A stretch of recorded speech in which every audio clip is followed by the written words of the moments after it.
Those who know my mother, Rose, know that she enjoys doing jigsaw puzzles. Have we all done jigsaw puzzles before? Right. Have we all had that experience of doing a puzzle and you're like putting all of the pieces together, whether it's 500 or 1,000 or 2,000 pieces, and you come to the end only to discover that one is missing. Maybe the dog got it or somehow it escaped, but one is missing. I'm told that I have a gift for recognizing patterns, so when I'm with my mother, I enjoy doing jigsaw puzzles myself.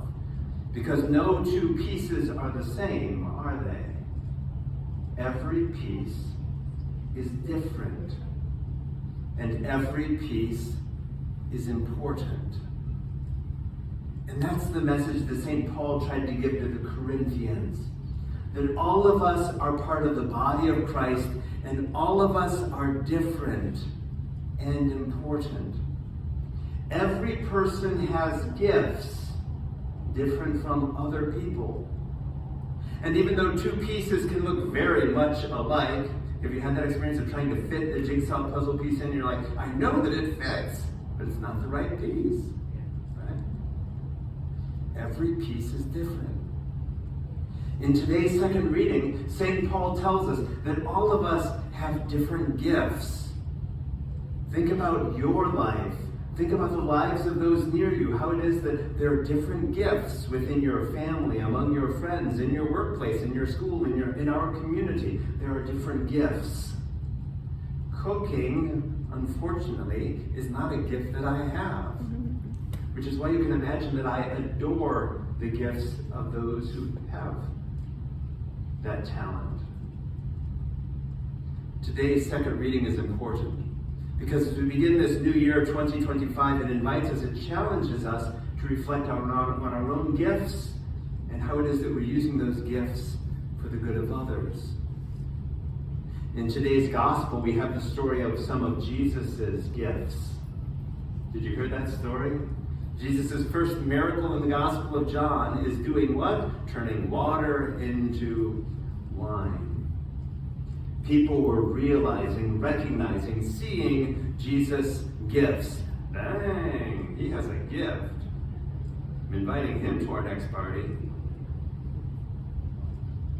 People were coming to recognize Jesus and his gifts. Are we recognizing our own gifts and the gifts of those around us? Are we saying something to them about them, complimenting them, letting them know how much we appreciate them and their gifts? That transforming power that we see in today's gospel, we also see in today's first reading. Did you catch that? Because when we were off in exile, a dark time in our existence as a people, we were deported from our homeland, and yet there were voices among us saying, God is going to transform this situation.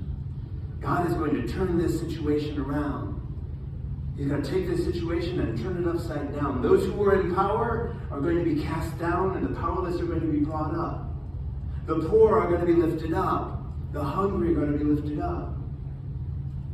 Sisters and brothers, I love the new year, and I love the month of January because it represents a new start, newness. And during the month of January, we're challenged by people like Martin Luther King, whom we celebrate this weekend, who took a look at his gifts. He had a gift for oratory, for speaking, and for writing. And he used that to build up this world. You don't have to be a Martin Luther King Jr., but what are your gifts? And what are the gifts of those around you? Sisters and brothers, as we celebrate this new year, let's reflect on how it is that we're using these first days and first weeks of this new year to encourage the gifts of others. We may not be tremendous orators or writers like Martin Luther King.